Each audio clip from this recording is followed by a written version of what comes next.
Hey everybody, welcome back. This is Tom Schuhart with Help for the Helpless. And today I want to talk about something that's pretty important. But first I want to tell a story.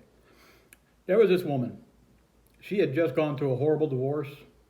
She lost everything. Lost her house, lost all of her possessions, lost her children to her ex-husband, and she was pretty destitute. So she was walking down the street one day and she saw a lamp sitting in the middle of the road. And of course, well, she didn't have anything else anyway, so she picked it up. Maybe if I dust it off or something, I could take it to a pawn shop for some money. So she started cleaning it off, and as she was rubbing it, a genie popped out. And the genie said, "I'm going to give you three wishes, but there's a catch. The catch is whatever you wish for, your ex-husband's going to get double." So she goes, "Okay, my first wish is I want to be rich."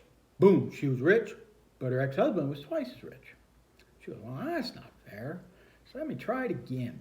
So she goes, "Okay, I want to be beautiful." So boom, she was beautiful, but her ex-husband was twice as handsome. She goes, "I don't like this." And the genie said, "Well, I told you he's going to get double everything you wish for. So you better make this last wish count because it's your last one." So she thought about it and she thought about it and she says, "Okay, scare me half to death." Now, as we listen to this joke,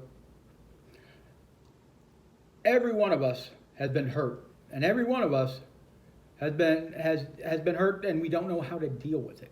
So I'm going to talk about a word that is very misunderstood. That word is recovery. Whenever most of us hear the word recovery, we think drug addicts, alcoholics, but that is not recovery. It is recovery, but every single one of us has been hurt, and we don't know how to deal with it. And we have to recover from that. Rick Warren, the author of A Purpose Driven Life, he was given a sermon one day. And as I was listening to the sermon, he had said that he had gone through the 12 steps of recovery 3 times. Because, and I've gone through it at least twice, to all the way through at least twice. There's a couple times as most of us addicts do, we start and we quit halfway through because we go, "I don't need this anymore. I can do it myself." Oh yeah, and of course we screw up again because you can't do it yourself. And so he said he's gone through it 3 times because every single time God points out something that he hasn't dealt with. That's how you deal with it. You go through the 12 steps. And we're gonna talk about through the next couple of months what the 12 steps are and why they're so important and how they will help you. And I say you as in all of us. Every single one of us needs to go through those 12 steps whenever we are hurt. Whenever someone has hurt us, we need to go through those 12 steps because we as human beings really don't know how to handle hurt. We don't. We get angry, we get irritated, we get sad, we get all kinds of things instead of dealing with the hurt. Why is that there? Why was that hurt? And I want to tell you something, and you'll hear me say this through the next couple months. The people that hurt you are hurting themselves because hurt people hurt people. That's all they know how to do is hurt people. And so, because they've been hurt and they've never dealt with it, and to try to stop that going on, we need to learn how to deal with our hurts, or we're going to start hurting other people. And it really, most of the people that hurt you don't even know they hurt you.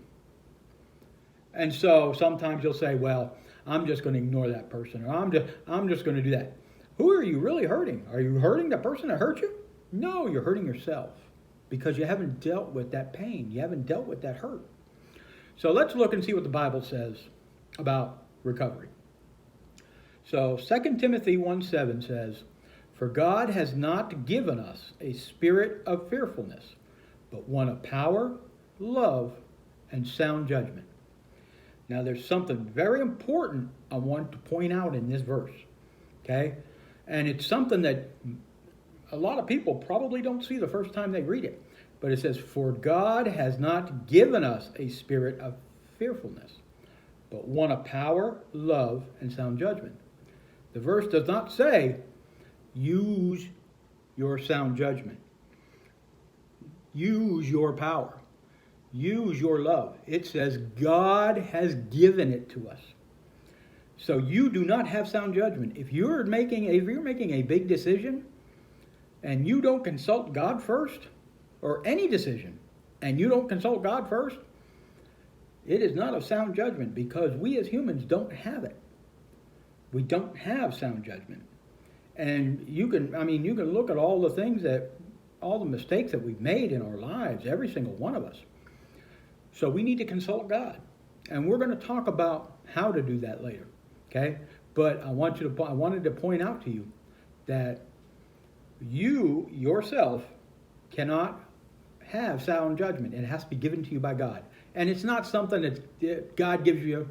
You pray for it and it's yours for life, and He's given you sound judgment for the rest of your life. You have to ask Him every time. Because we as humans don't think that, and we're going to talk about that in a couple verses, okay? So let's look at Romans 13:12. The night is nearly over, and the daylight is near. So let us discard the deeds of darkness and put on the armor of light. Okay. Again, there's something very important I want you to see here.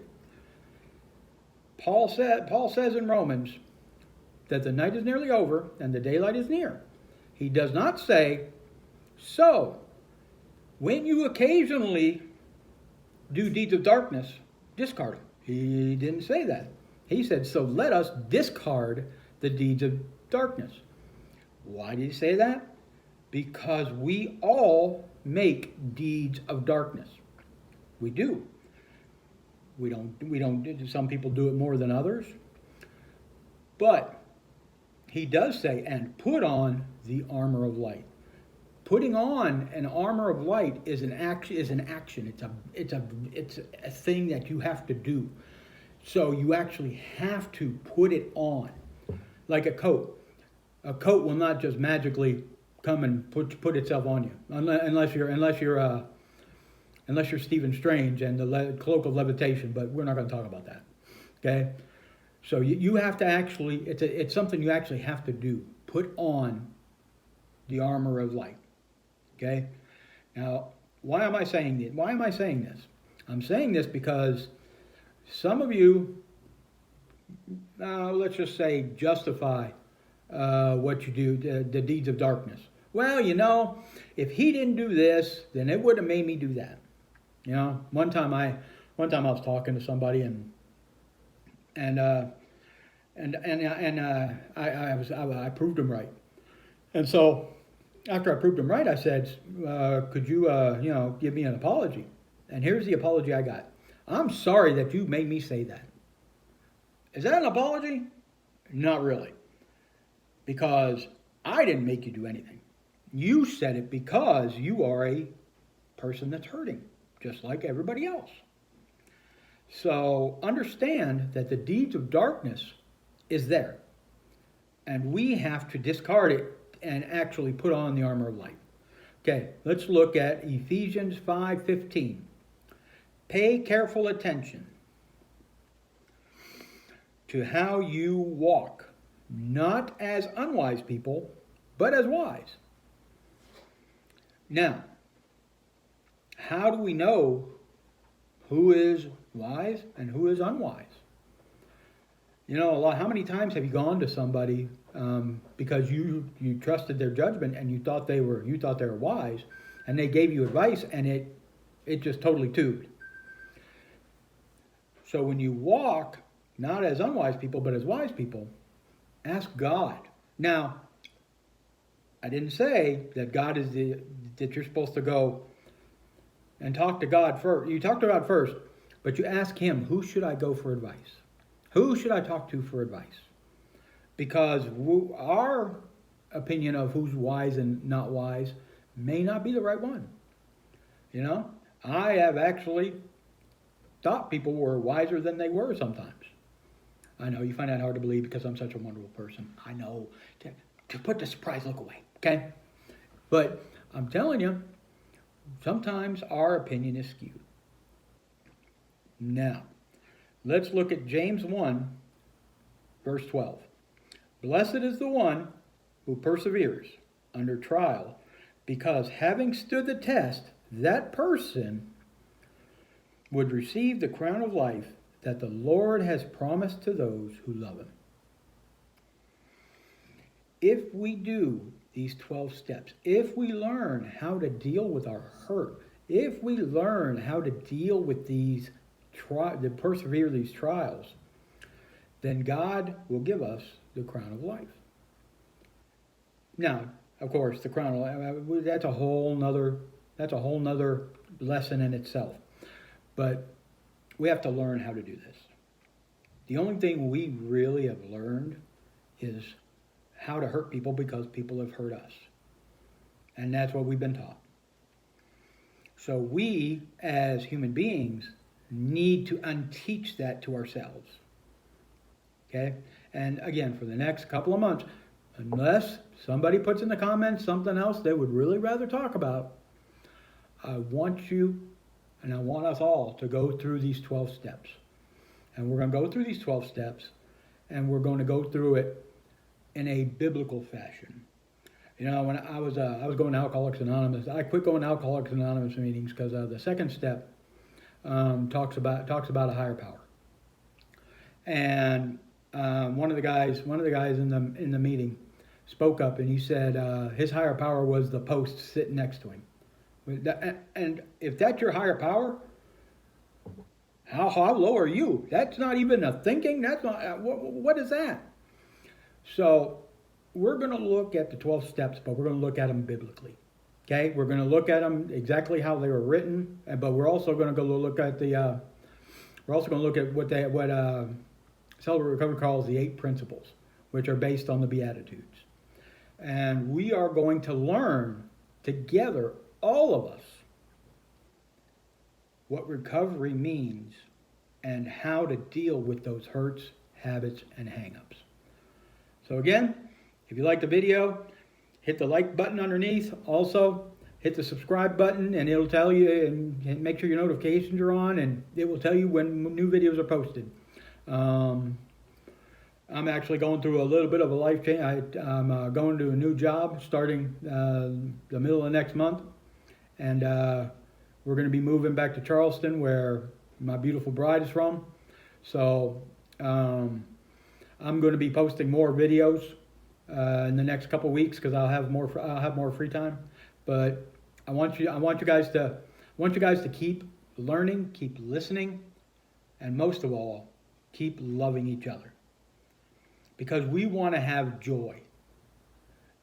Anybody can be happy, but true joy comes from the acronym JOY, putting Jesus on top.